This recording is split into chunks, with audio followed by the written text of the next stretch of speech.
दोस्तों legal and legal में एक बार फिर से आपका स्वागत है। आज सिक्किम हाई कोर्ट द्वारा मलयालम अखबार के खिलाफ जारी मजिस्ट्रेट द्वारा समनिंग ऑर्डर को क्वेश करने से इनकार कर दिया गया।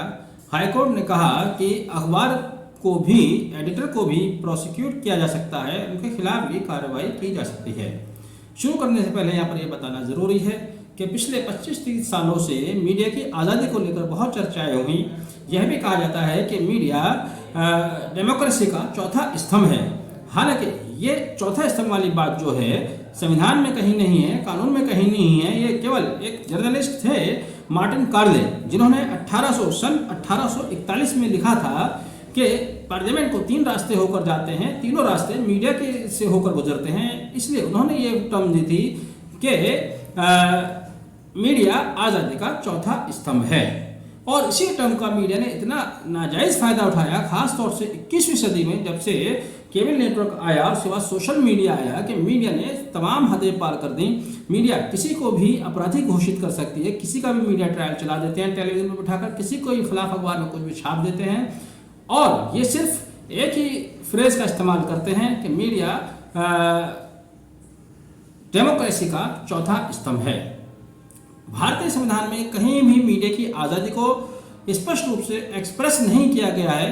केवल आर्टिकल 19(1)(a) जहां आम नागरिकों को एक्सप्रेस और फ्रीडम ऑफ स्पीच दिया गया है, उसी के तहत मीडिया की आज़ादी भी आती है। लेकिन यहां कभी भी इस बात का जिक्र नहीं किया गया कि आर्टिकल 19 सब आर्टिकल 2 में सभी की, चाहे वो मीडिया है या आम लोग हैं, उनकी आज़ादी पर कुछ प्रतिबंध भी लगाए गए हैं। जिस मामले की मैं जिक्र कर रहा हूँ सिक्किम हाई कोर्ट से जुड़ा हुआ मामला है। सिक्किम हाई कोर्ट में मलयालम अखबार है मथुरा भूमि के खिलाफ सैंटियागो मार्टिन ने एक डिफेमेशन केस फाइल किया हुआ है, जो सन 2020 से फाइल किया हुआ था। उसी कंप्लेंट केस में मजिस्ट्रेट द्वारा मथुरा भूमि अखबार के चीफ एडिटर, मैनेजिंग डायरेक्टर और कुछ सीनियर अधिकारियों को तलब कर दिया गया था। ये उसी समनिंग ऑर्डर के खिलाफ हाई कोर्ट गए, लेकिन हाई कोर्ट ने मजिस्ट्रेट द्वारा जारी समनिंग ऑर्डर को क्वेश करने से इनकार कर दिया। आज के दौर में सिक्किम हाई कोर्ट द्वारा दिया गया यह निर्णय इसलिए भी महत्वपूर्ण है कि मीडिया, जैसे कि मैंने पहले बताया, कि अपनी पूरी हदों को लांघ चुका है। अब मीडिया पहले जैसा मीडिया नहीं रहा है। अब मीडिया किसी भी राज्य में या किसी भी देश में जहां जिसकी सरकार होती है, उनका माउथपीस बनकर बोलता है। अब वो सरकारें सही करें या गलत करें, उन्हीं के एजेंडे को आगे चलाता है और अपनी सोच और अपने दिमाग के तहत कार्य करता है। किसी भी व्यक्ति को आतंकवादी बता देना, किसी भी व्यक्ति को देशद्रोही बता देना, किसी भी व्यक्ति को भगोड़ा कह देना, किसी भी व्यक्ति को भ्रष्टाचारी कह देना, और उसके ऊपर हफ्ता 10 दिन 20 दिन प्रोग्राम चलाया। जब वह व्यक्ति साफ सुथरा निकल जाता है जांच से या अदालतों की प्रक्रिया से, तब उसका कोई जिक्र नहीं होता। उसकी इज्जत को नीलाम जितना वो कर सकते थे कर चुके। लेकिन उसके बाद कोई मीडिया की तरफ से कोई प्रेस नोट नहीं आता है, कोई माफीनामा नहीं आता है। इस लिहाज से ये निर्णय, आज का निर्णय खास तौर से उन लोगों के लिए बहुत महत्वपूर्ण है जिन्हें मीडिया द्वारा कहीं हानि पहुंचाई गई है। मैं यहाँ यह भी बता दूं, जिस कंप्लेंट की मैं बात कर रहा हूँ, सैंटियागो मार्टिन साउथ इंडिया के बहुत बड़े लॉटरी किंग माने जाते हैं। उनका लॉटरी प्रिंटिंग और सेल का बड़ा बिजनेस है, बड़े बिजनेस टाइकून हैं।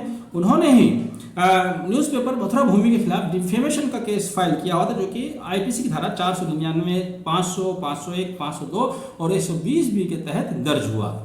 उसी केस में सिक्किम हाईकोर्ट द्वारा क्वेश्चन प्ली को रिजेक्ट करना, ये उन लोगों के लिए एक बहुत बड़ी जीत हो सकती है जो मीडिया द्वारा त्रस्त हैं।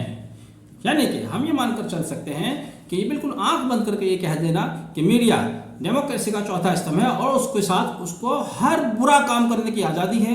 जिस तरह से आज कल देश में मीडिया एक तरह से आतंक का पर्याय बना हुआ, लोगों के अंदर भय पैदा करने का भी काम करता है, लोगों के अंदर बंटवारे का भी काम करता है, लोगों के अंदर जातिवाद का भी काम करता है। और मीडिया चैनल हैं वो अपने चैनल के माध्यम से अंधविश्वास भी फैलाते हैं। तो मैं समझता हूँ यह निर्णय बहुत से लोगों के लिए बहुत कारगर हो सकता है। बहरहाल आप इस निर्णय का पूरा इस्तेमाल कर सकते हैं। आपने वीडियो आखिर तक देखा, thank you, have a nice day.